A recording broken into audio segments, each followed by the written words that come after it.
আজি এ মাহাসে হদ দেখি আমু স্যান্ডউইচ খাবো তো স্যান্ডউইচ খাবো গলি কে হদি স্যান্ডউইচ কেন তে বোতল বানা ফেলে তারে না তারপর সুন্দর গৌরি দোয়ানত ফাটালাম আচ্ছা যাই হোক এন্ডা ফাইলু দেখি পাউরুটি স্লাইস হনো বড় ন আবার তাজাও ন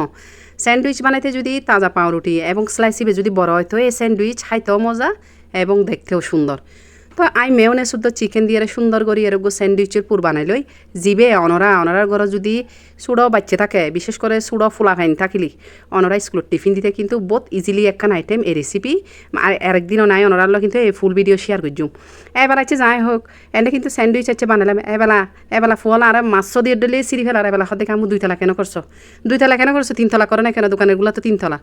হয়তো আজ 3 তলা নাই আজ 2 তলা হাবি দি এবেলা এনে বোতল লাগে হতে গাজর কোথায় হয়তো 3 তলাত গাজর তাই দে 2 তলা থন গাজর নতাই 2 তলা তাই দে এই স্যান্ডউইচের পুরে এবার লাগাই হয়তো আবার শশা হরে ও মা মারে হয়দি তোরা আগে ফুল